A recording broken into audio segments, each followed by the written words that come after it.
writing it, developing it, creating characters. And before we get started, I just want to thank some of the funders that made this program possible this year.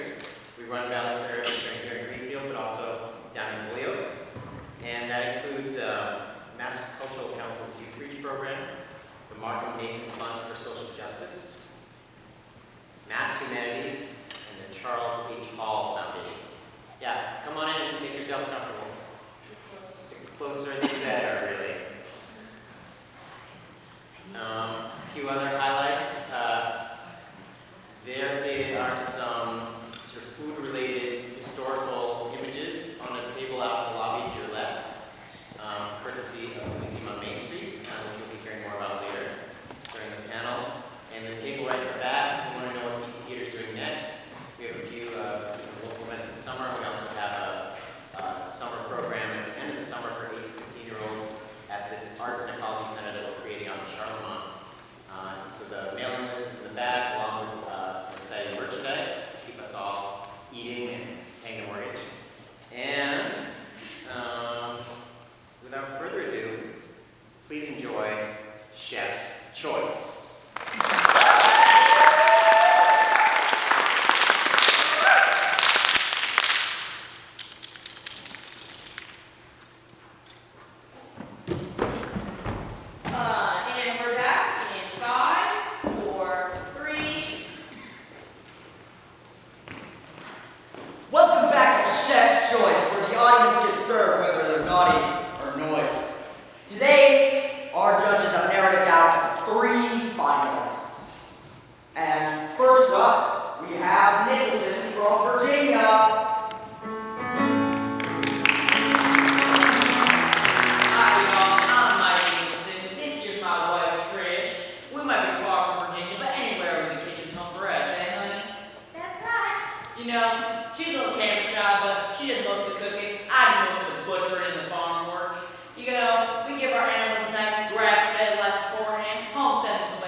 Alright, oh yeah, well I'm Sandra, and I've learned so many delicious recipes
he can't see how amazing, beautiful, hardworking a woman you are, then he doesn't deserve anyone can see that. Truly. You ask me, your husband is an idiotic man who's ruining the best thing in this world. And everyone. Oh, Joe, you're so sweet. Oh, whoa. I can't do this. I have to know how to live around kids. I'm lazy and all. I'm sorry. I can't. I'm really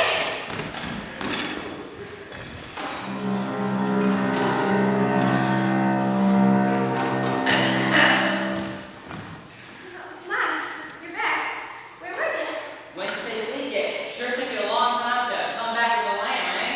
Well, I mean, there was a lot to choose from, you know?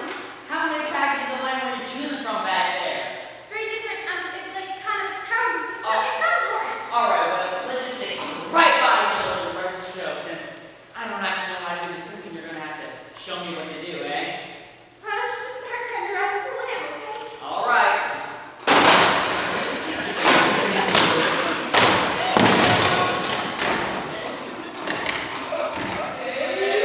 Sweet for you looking for? Good. What's that supposed to mean? Well, you know, the girl, she was in there, she was crying, she was complaining about her husband, and I was just trying to question her, bro, but we kissed. Hey, that's crazy, but you kissed. Yeah. She ran back to the station crying, and it's no big deal, but we still kissed. I'll be serious. They really are like little toys, you know, all under my control. There you sit, boss. Alright, keep making the stairs. Don't drop them.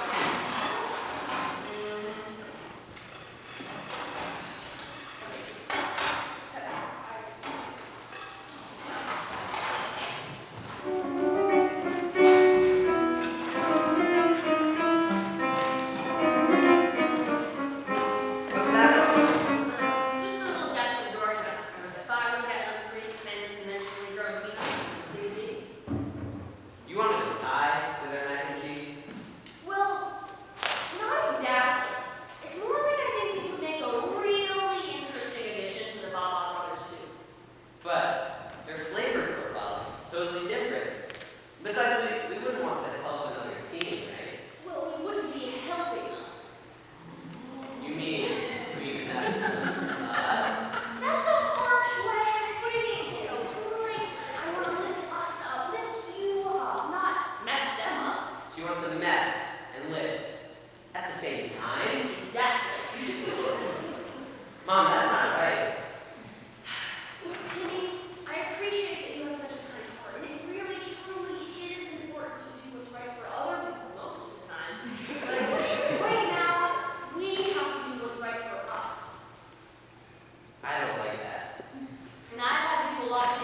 Besides, proof's in the pudding, or in this case, the lamb stew. It's perfection, not a rush job. Go ahead, try it.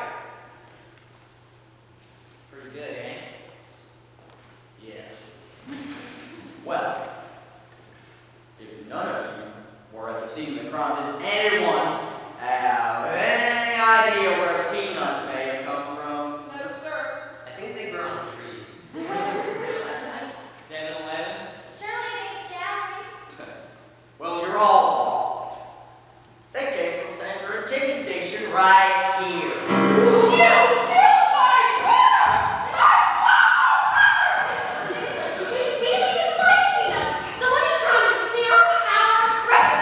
And their reputations are almost everything we have. Hey. I don't like this situation any more than any of you all. But if we call the cops, the studio will be shut down. The show is never going to air, and the prize money stays in the bank. If we can, I don't know, solve this mystery ourselves, then you all will be paid. So what? We're just supposed to play cops and robbers? Oh, no. I'm the cop, and you all are suspects. And until you're proven innocent, I'd say you're all guilty. No, I'm gonna take you into my sound booth and grill you all one by one over charcoal briquettes. You know, now's not really the time for puns.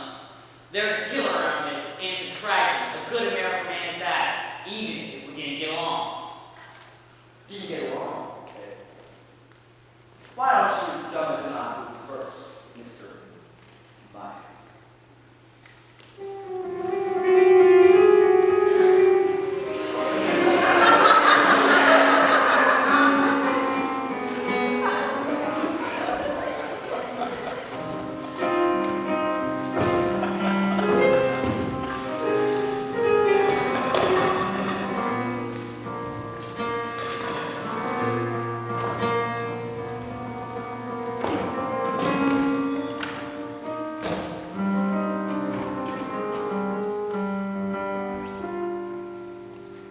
So, where were Well, I was backstage checking my coworker over at Kmart, and then I heard a scream and I came in and I saw him.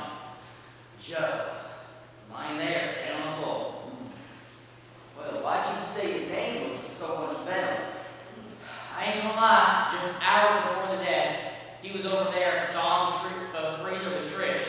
He was not a good man. What do you consider a good name, Mike? Well, surely one like my father, of course. He was a protector, the bully of all bullies. He went out, worked for us, provided everything. He kept us safe. You know the type. Alright, well, I think I heard enough. Why don't you send in Trish? Trish!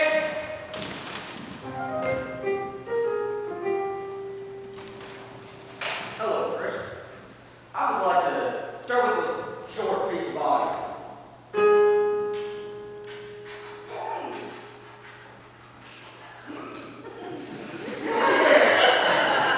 Boss, make your husband die angry enough to hurt so far.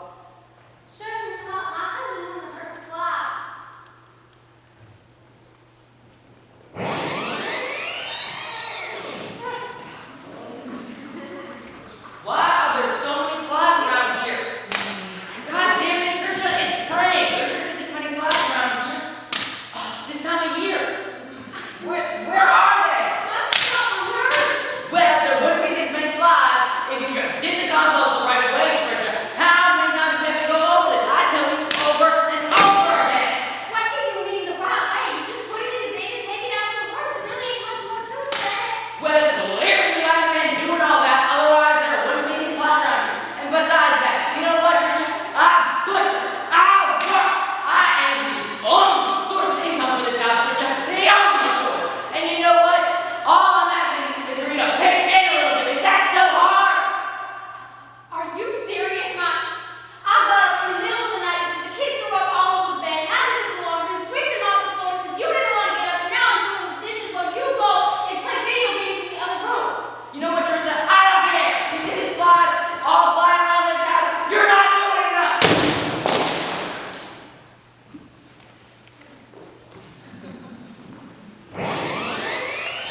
Speaking of Timmy, why don't you send him in next?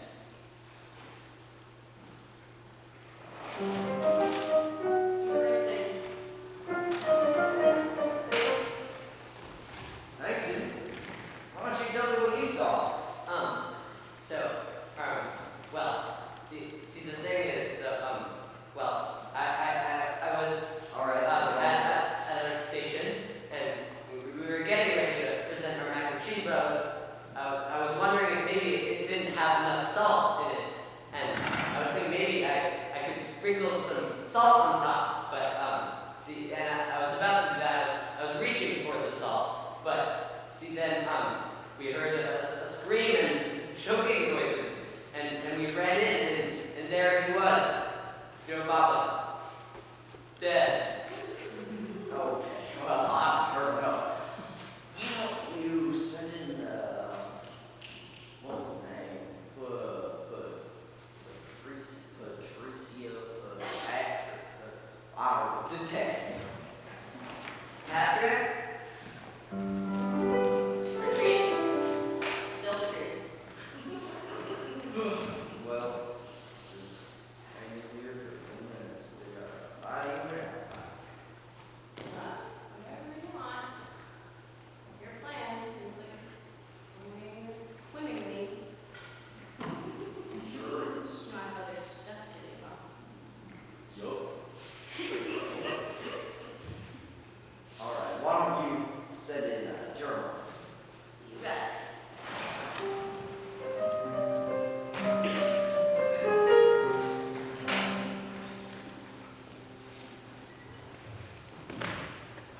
You know, sure is tough to lose a brother. Well, those tears are a contact solution. Still, handing it up for the camera, eh, Jer? Yeah, no cameras here. Hold this story in the book, you know. Cain and Abel, Romulus and Remus, Fonzie and Richie Cunningham. You wanted Joe off your team, and, well, I gotta give it to you. You did a great job doing that. I would never hurt my brother. Practically crazy. We fought sometimes. We were just a little bigger. You were fun on this very show. The stage was on fire. You ever fought with your siblings? I was only a child. Yeah, I can tell. I would never kill my brother. He practically raised me.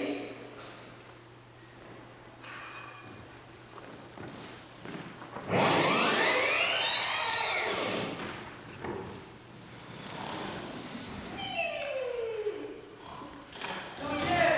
You up? I got your favorite blue steaks cooking on the stove. 30 seconds on the hot heat, 30 seconds off. Scramble to side, you're like, aw, Joe. You know me so well. Thanks, bro. Yeah, got you. You ready for school? How's it going with you? I don't know. School's just so big. Now I have like one or two friends. It's like, I don't know, it's just weird. That's okay. You don't need to get to know everyone in big school. I'm one or two close people is all you need. Plus, thanks, I appreciate that. Yeah. You know, when I was your age, I went to a big school too. In fact, I didn't have a lot of friends at all. People actually made fun of me. But I held my head up high and defended my sincerely Jersey roots, and people started gravitating towards me. I only had a few friends, but that's all you need. Wow, it's inspirational, John. Appreciate you, bro. You ready to go now? Yeah, let's go back to school.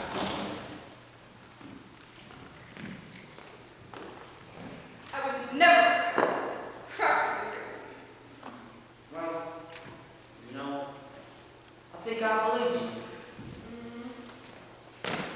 It is strange that Mike would act aggressive towards Joe after his wife was kissed by him. I'm not saying he did it, but I ain't saying he didn't either. I think I'm picking up what you're putting down.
if none of this ever happened? But Timmy, we don't want none of this to ever happen. We're here for your future.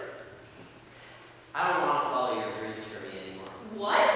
Look, I don't feel like talking No, about young man, we are going to talk about this right now because I have worked very hard to get you. Mom, I know you love me and that you've worked hard for me, but you failed yourself, and now you feel like I have to be some kind of do-over for you.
tried to attack me. He confessed that he killed Joe Bob, but he tried to kill me too.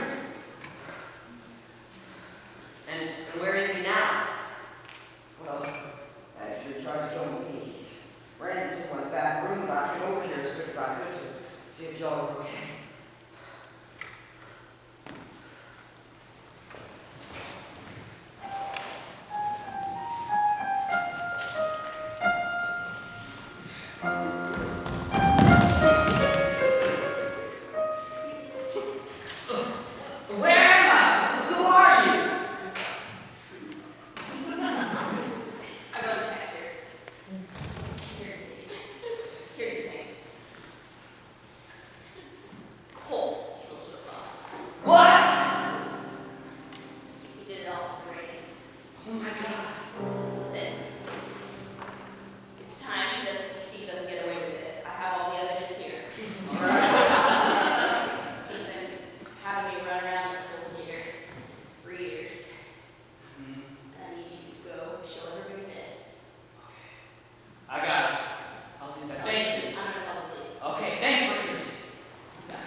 Chef ain't making no more choices.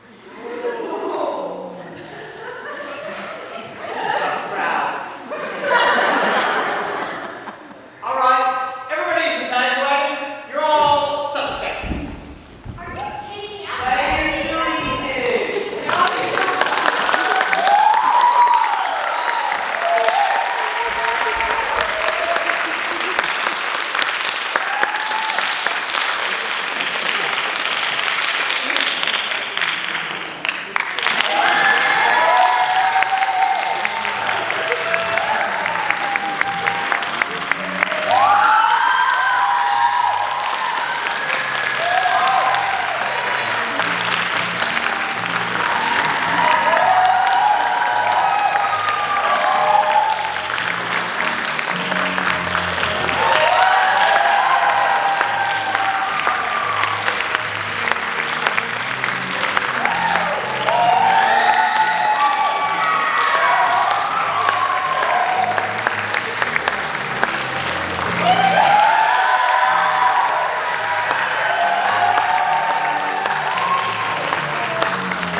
Speaking of chairs,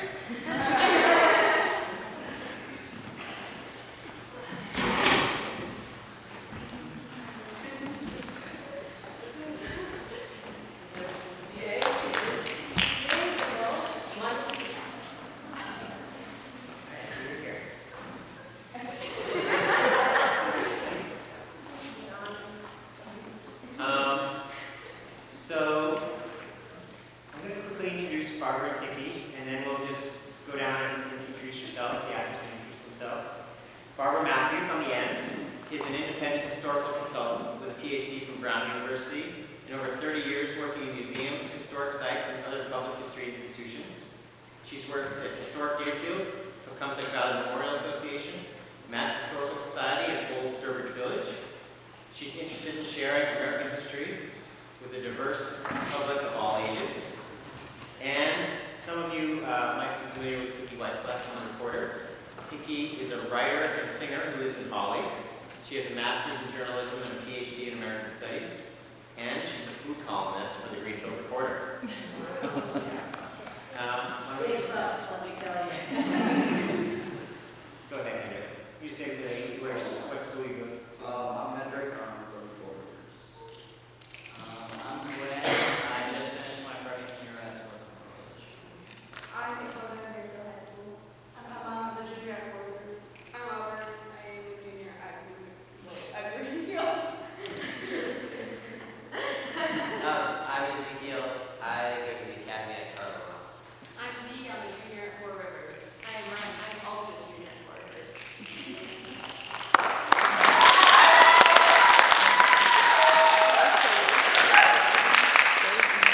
We're going to open things up to the audience, ask questions or make comments to Barbara, Tiki, or the cast. But before we get going with that, I'm just going to start off with a couple of questions for Barbara and Tiki since they came all the way here. Barbara, why don't we start with you? You know, just watching this show, I know you read it before, if you could just maybe reflect for a minute or two about, you know, your work in American history and how you see what you just saw, you know, in terms of food and foodways and culture, sort of the intersection of food and culture, as the teens have kind of embodied it here today. Yeah, I thought it was really interesting that what's the crux of the story is it all revolves around food, but there's different ways that these foodways evolve or present themselves. One is the homesteader movement. I also saw a bit of track life in there.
food writer, I wonder if anything popped out about these recipes, or if you want to elaborate on anything Barbara said.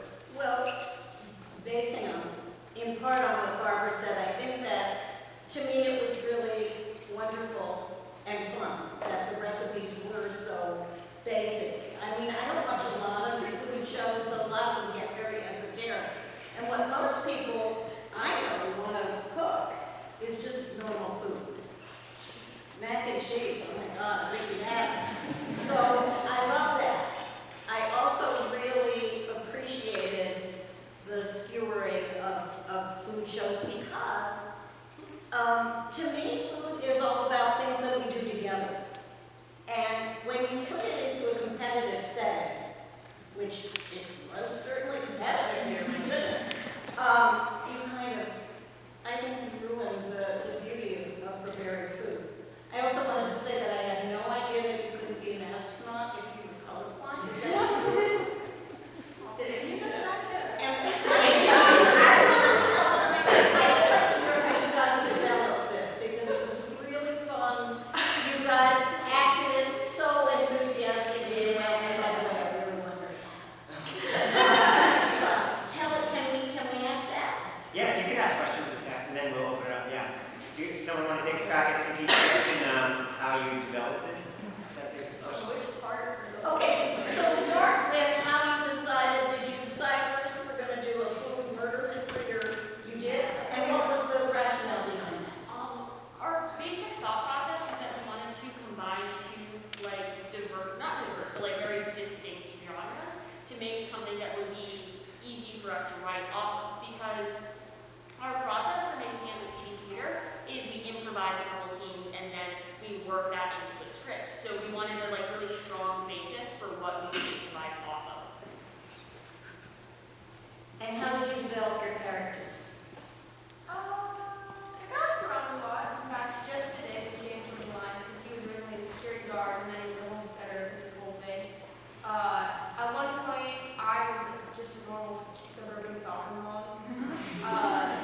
It very much changed all from, it was just kind of like, oh, actually, no, we don't like that, let's call it.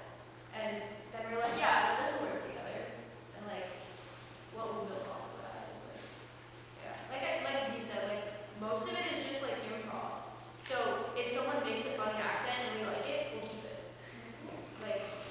That's kind of most of it. Colt was originally Scottish. Yeah, he was also French and Southern. And then all three at once. Yeah.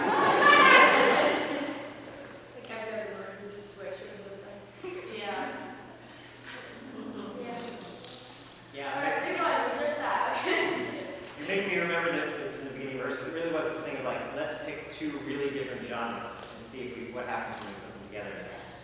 Somehow, murder mystery cooking show appealed. Yeah, we all sat in a big circle and wrote down a whole bunch of stuff we'd like to see, and it was a lot. And then we narrowed down to a lot of people wanted to do a murder mystery, and we're like, okay, well, what do we do with that? I think we just decided on a cooking show. And there was, we did so many little skits of what the basis could be too. And actually, the basis of this entire play is the Joe Baba fight scene. When the Baba brothers fight and the second set on fire, that was the first scene that everything was built around. Genuinely. Also, my grandpa runs a murder mystery dinner theater, and Auburn watched one and was like, man, we should do something like that. And so this is kind of based off of my grandparents, which is really funny. Except it's actually nothing like their dinner theater, because it completely changed, but it did start from that. Because I got a phone call because I wasn't there that day. She's like, so you know how your grandpa does these dinner theater things? Yeah, we're going to do that. And I'm like, are you kidding me? I'm just going to take a step back to Barbara. When you're looking at this and you see, it's like reality TV, and we're sort of really clearly in the 21st century or the late 20th century. But with your training in terms of the previous century, was anything going off in your mind about how we got to this point in terms of foodways, or sort of more 19th century? Oh, yeah, that's pretty interesting. One thing I would say that the theme of immigration is really critical because, and I love the museum on Main Street and the election cake because I never want people to have the impression that, boy, there was no interesting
highly recommend. If you're ever interested in American culture, read old cookbooks. They are so interesting. And I have a lot of the old community cookbooks, which really change over time. Yeah, so I hope you had as much fun with it all as we had watching it.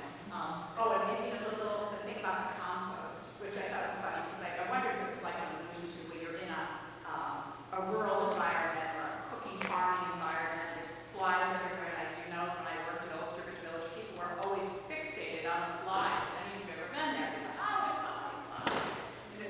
But only we know how to deal with our compost. Sorry.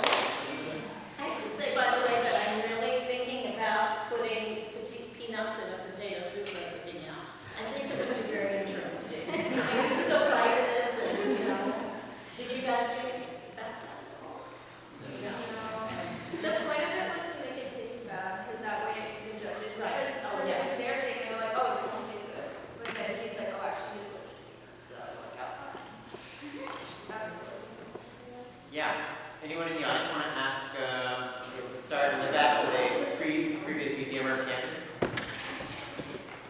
At what point did you decide fully on the beat the host to death ending? Because I thought that wasn't going to happen.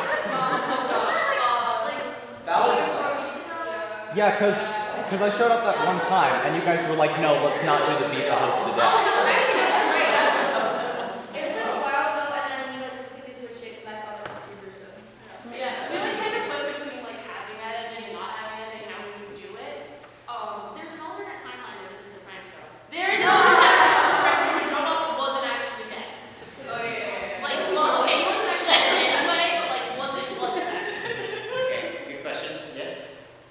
Who put in a Princess Bride reference with mostly dead? That was me, and I caught them for it. I was like, why is this here? Yeah, when Timmy says he's only mostly dead, that's a Princess Bride reference for when Wesley's only mostly dead. Yes. When did you decide to have the show be based on the dramatic irony of like we know who did the murder instead of the more normal way of doing murder mysteries where we don't know? It's easy. We thought it would be way too obvious and everyone would know, and then it would kind of just fall flat. So, we made it extra obvious. Good question, yeah. Yes? Was the treatment of the technique based on anyone's personal experience? Was the what of the techie of Claire's character? No. That's just like in general how people get, how people exist in tech and stage for environments. Tales of this time. It's a tale as old as something.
mother-son relationship. These two make the best husband-wife, and so Everyone just Scott. got each other. Yeah, that's probably in the last 3 plays, and I'm like a normal person, and he's a bad Every single male. time. Every single time. As I mentioned earlier, Alfred and Emma look really similar, and they did the original scene playing brothers, so we just kept that. You two, I think it was just like you by default were gonna be someone's kid, and then he was like gonna act or something. He was gonna act, and we were like, this is incredible. And you ended up wrong. And Hendrix just, he really wanted it. He really wanted it. He gave us really sad eyes, and just like, Yeah. He sounded better. So yeah, he did the accent, it was a little bit crazier, so. How did y'all decide to use music this time? And like, how did you choose what specific bits to play? She was just like, hey, can I do this? And we were like, yeah. There was a piano here, we were like, playing as well. Yeah, a lot of that was improvised. Yes. Yeah, Laura. Does anyone have a super favorite part that they want to know? I really like to be on mic. I came back, I had surgery like a few weeks ago. I came back, I was like, oh, this is an amazing He was scene. so excited. And I wouldn't have really much for that. My favorite line that I say, which none of you laughed at, by the way, was surely it ain't the gallery, like the peanut gallery. I couldn't understand what you were saying. I did not get that. I did not understand that. So I understand. Laura? I just wanted to shout out Quinn and Mike because you might have heard them say for the longest time there was no mic. It was like 1 week ago that Quinn got the script and was like, Oh, yeah, we could go Because he to finished college, and then I'm here, so I do this all. I finished it 2 weeks ago. Yeah. We've been living with the versions of the script for months, but the final version. It's hard when you have like. And then we'd be people reading the fighting script, over- and it's like, it doesn't say that, and then we find out we have like different versions of the script. There was Yeah. a part where it was like, and then it said beat. I go like this, and we're all like, what? I wrote B, parentheses, all caps, as in there's a pause in the acting. It says B-E-A-T with parentheses in all caps, like screen directing, and Quinn went, I don't think I want to be Trey. That's not what you did. We're all crying. It said B. It was wild. Honestly, that was the most awkward part of the script. Anyone like to, before we wrap up in a few minutes, but any more questions or favorite parts? Yes? This is just a comment. Narratively, I understand why it's done this way. I gotta say, I'm really unimpressed with Tiffany's mail work skills, where you wait hours before you He didn't know where the Yeah, body. I had to build my courage. Yeah, actually, no, yes. Yes. As someone with recently going to UCC, I love the despair.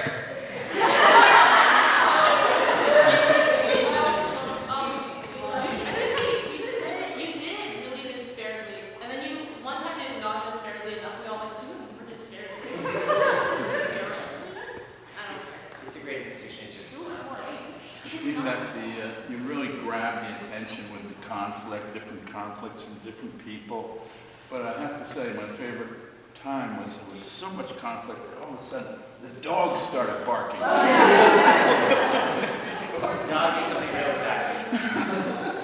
Yes.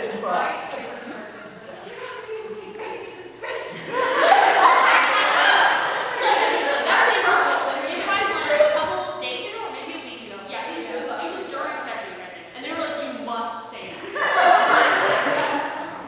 It was Thursdays. It was on Wednesday, was it not? Yep, it was on It Wednesday. was on Wednesday. Yes? Did anything super not go as planned tonight? At the beginning, yeah. Okay, that's about the beginning when I was supposed to like, you're off the show, and then it just supposed to bust in, and then it did not bust in at all. Well, we were running. I thought I did it on top. No. Watching me during my monologue. I was taking like pauses in the monologue, and some people were interrupting. This was a little tiny technical thing that upset me, like it devastated me. If you could see see me in my booth, I was so devastated. It was literally fun.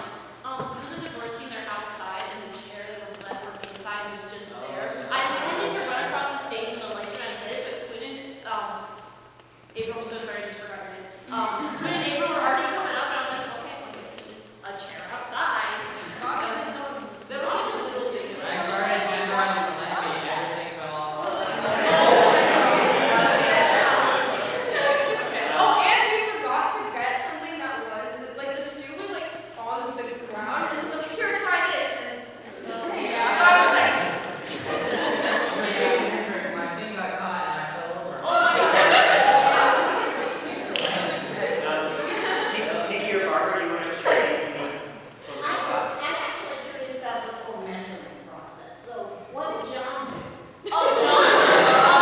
Can you run that? He never done this stuff. He transcribed this stuff. Snacks. He ate the snacks, transcribed the stuff, He and gave us. recorded all of our rehearsals. He did do that He had his too. computer and listened What was to interesting? He So, pays us. so Yeah, he does pay us. part of what happened this year is like the 2 years ago, the sort of theme was gun violence in schools. Last year it was teen mental health, and so part of we have a lot of repeat BPMers, and so there was sort of a feeling of like, John, we're not going to do something that heavy again. Tough. And I was like, really? Oh. He was so sad. But anyway, so what they let me do was, say, okay, if we're going to do a quick show murder mystery, how can we still weave in themes of family or themes of identity into this work, and they put up with that. We did. But the word Valley Playwright mentoring, part of it is that typically, like, if you come in and you say, here's the script, and you can get that done in a couple months, 2-3 months.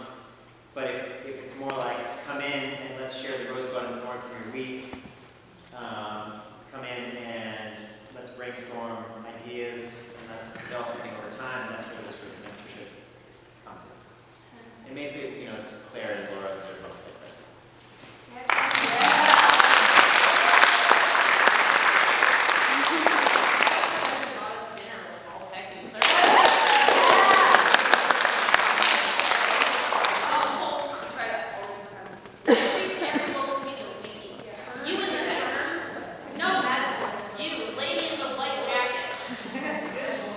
We girls respond to this, but I just want to say thank you to John and Claire and Mara for creating this space for these students and humans on the planet. And I mean, it's just a unique opportunity. I think I know I have a kid on stage, and they do get the opportunity that we were talking about before to show up somewhere with a script and make a thing happen. And it's an amazing opportunity. But this is a whole different game.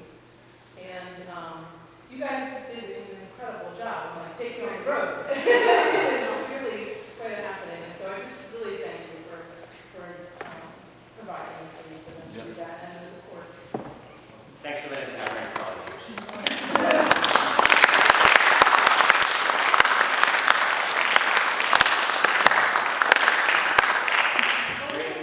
What? Yes. Wait.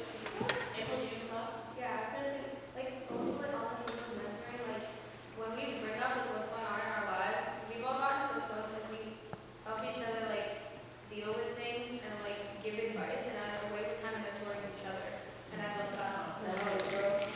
Also some of these people I did not know before this, and now I'm gonna go home. I'm gonna be like, oh my god, blah, blah, blah, blah, blah, my phone. I'm gonna text them. I'm gonna hang out with them over the summer, and I would never have that connection if it wasn't for this. I mean, some people I've known for ever, and some people like Hendrik, actually only Hendrik, I was friends with in middle school, and then COVID happened, and I did not know what happened to that bro, and now we're best friends again. So it's it gave us the opportunity to reconnect. And I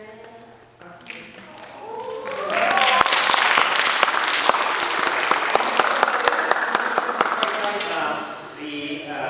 We actually capped this program at 12, so as you can see, if you know other teens who could potentially join, we'll start again in October, November, and there's applications and a little registration form on the website.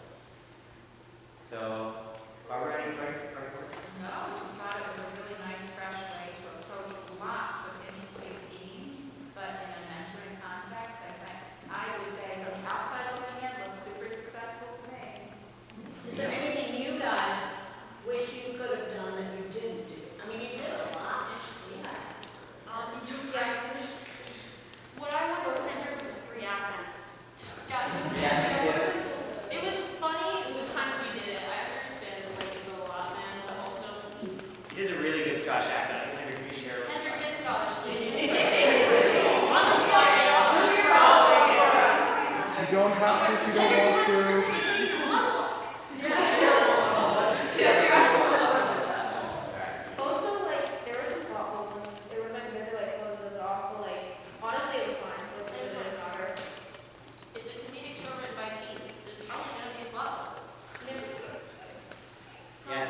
mystery, like when I was at